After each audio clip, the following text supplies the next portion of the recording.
அதிமுகவுக்கு போக வாய்ப்பு இருக்கு, திமுகவுக்கு தான் போகுமா? அவங்க திமுக ஆப்ஷனுக்கு போனா வெற்றி வாய்ப்புங்கிறது அதிகமா இருக்கும். எடப்பாடிக்கு பாமக தான் முக்கியம். அவர் பாமகவுக்கு முக்கியத்துவம் கொடுக்கிறாரு. எடப்பாடி தேமுதிக பற்றி பெருசா கவலைப்படல. அநீதி இல்லை, அராஜகம் இல்லை, அயோக்கியத்தனம் இல்லை. கலைஞரும் புரட்சி தலைவியும் இவர் தான் வெற்றி பெறாருன்னு டாக்டர் ஐயா காலில் விழுந்த காலகட்டத்தில் சிங்கத்தை கோயிலை சந்திச்சாரு கேப்டன் விஜயகாந்த். ராமதாஸை பொறுத்தளவில் ஸ்டாலின் புதிய சூரியன்ல கடைசி நேரத்தில் சேர்க்கலாம். மகனே அவருக்கு எதிராக வந்துட்டார். இயற்கை நீதி என்ன செய்ய? பட் சூழல் அவருக்கு மோசமாக தான் இருக்கு. என்ன செய்ய முடியும்? எதிரியை வாஷ் அவுட் பண்றது தான் சௌமியா அன்புமணிக்கு ஸ்ட்ராட்டஜியும் பிரேமலதா விஜயகாந்துக்கு ஸ்ட்ராட்டஜியுமா இன்னைக்கு ஓடிட்டு.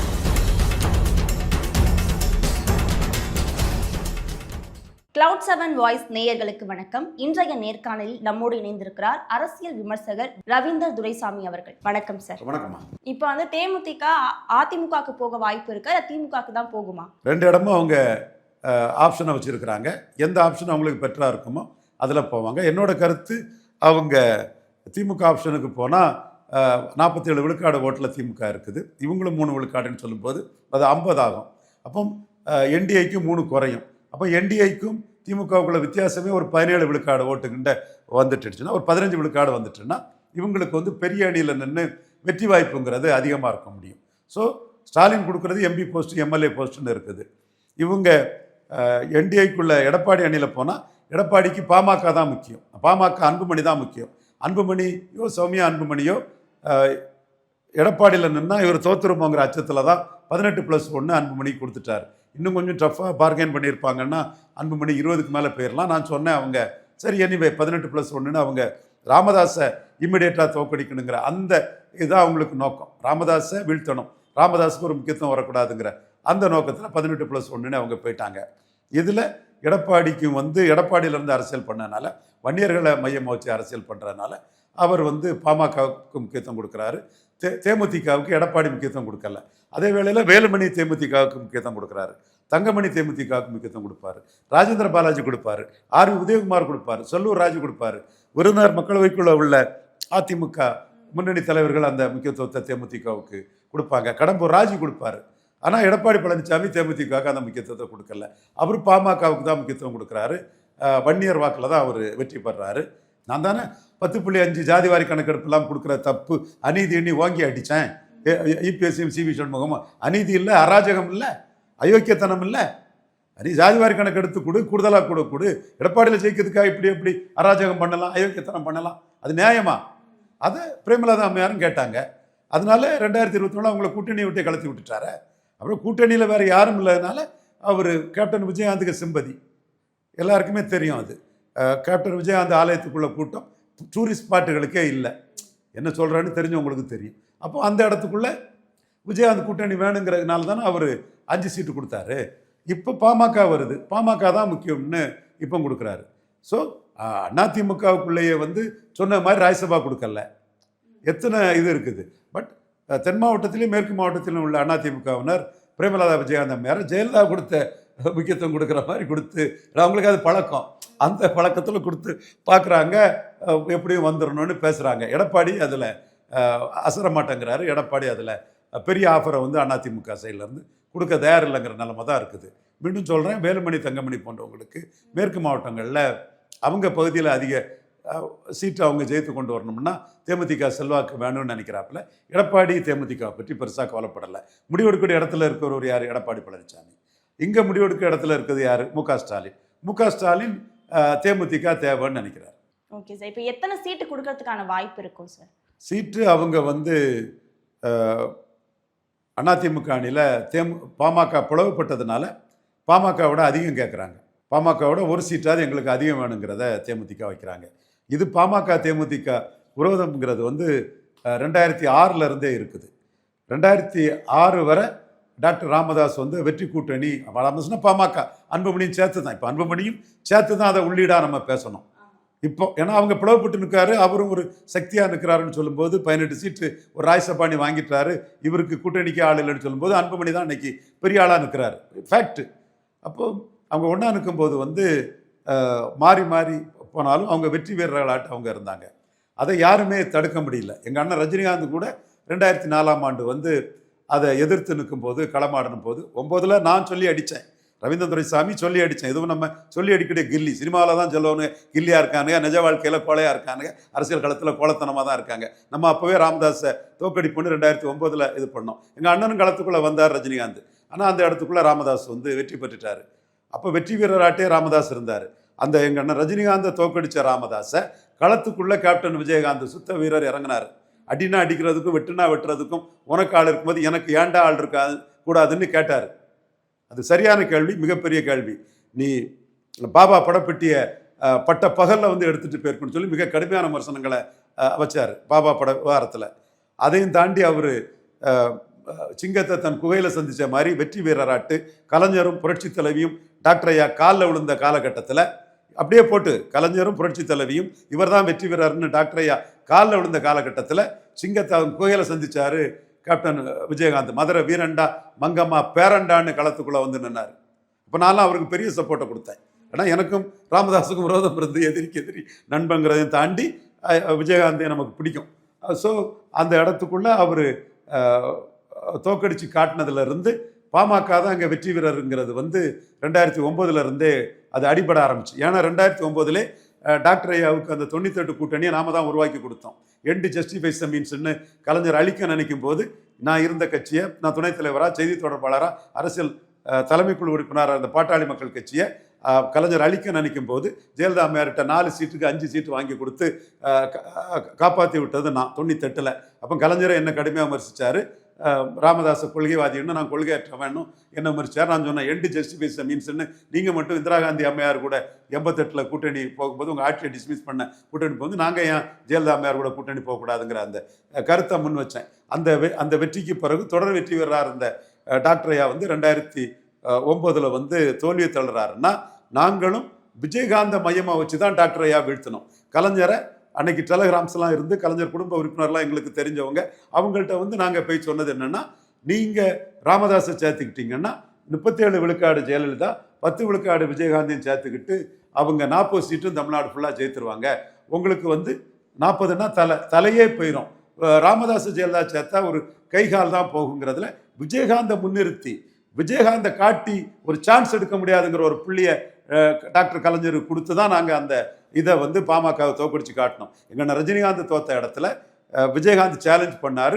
விஜயகாந்தை ஒரு கருவியாக விஜயகாந்தும் ஜெயலலிதாவும் சேர்ந்தா 40 சீட்டும் தோத்துருவீங்க, ஜெயலலிதாவும் பாமகவும் சேர்ந்தா ஒரு 10-15 சீட்டுக்குள்ளே தான் வடக்க தோப்பீங்க, பிரச்சனை இல்லை, உங்களுக்கு அது முழுமையாக போயிடும், இது கைகால் போயிருங்கிற லெவலில் நாங்கள் விஜயகாந்தை காட்டி பாமகவை சீரோவாக்கி காட்டணும் 2009. இன்னும் பல சமூக அரசியல் பண்ணணும், அது வேற விஷயம். ஆனால் அன்னையிலிருந்தே வந்த ஒரு விரோதம் பாமகவுக்கும் தேமுதிகவுக்கும் வந்துட்டு. டாக்டர் ராமதாஸ் என்ன சொன்னார், இன்னைக்கு அன்புமணி தாங்க இருந்தாலும் கூட ராமதாஸ் அன்னைக்கு என்ன சொன்னார், நோட்டாவுக்கு ஓட்டு போட்டான்னாரு. கூட்டணியில் தேமுதிக இடத்துல நோட்டாவுக்கு ஓட்டு போட்டாங்கிறத பெருமையாக சொன்னார். விஜயகாந்தெல்லாம் ஒரு கட்சியாங்கிற பாணிக்கு அந்த கருத்தை அவர் முன் வச்சார். காரணம் விஜயகாந்த் வருக, இவர் தான் வட தமிழகத்தில் எல்லாங்கிறதுல அது அடிபட்டு போச்சு.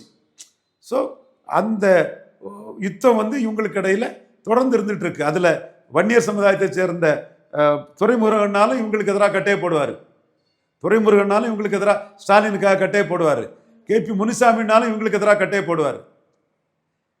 உண்மை, நீங்க ஜாதி அரசியல் தான் அதுக்குள்ள பண்றீங்க. ராமதாஸை விஜயகாந்த் வீழ்த்திட்டாருங்கிறது KP முனுசாமிக்கு வைத்தறிச்சல், ராமதாஸை விஜயகாந்த் வீழ்த்திட்டாருங்கிறது எங்களுக்கு பெருமை, நாங்கள் விஜயகாந்தை வச்சு வீழ்த்தினோம், அதில் ஜாதி பிரச்சனை இல்லை எங்களுக்கு, இல்லை எங்களுக்கு மனித நீதிங்கிற பிரச்சனை. ஆனால் துரைமுருகனுக்கு ஒரு வன்னியர் தலைவரை ஒரு விஜயகாந்த் நாயுடு வந்து வீழ்த்திட்டாருங்கிற பிரச்சனை, அது துரைமுருகனுக்கு. ஸோ இவங்களுக்குள்ள ஜாதியோட சேர்ந்த ஒரு பிரச்சனை இருக்குது, உண்மை. அது 10.5 அது இருந்தது. ஸோ இன்னைக்கு வந்து தேமுதிக பாமக கூட்டணின்னு சொன்னால் எடப்பாடியை பொறுத்தவரை எடப்பாடியில் ஜெயிக்கிறதுக்கு அன்புமணி தான் மிகவும் முக்கியம். ஸோ அந்த உள்ள அரசியலும் உள்ளுக்குள்ள இருக்குது.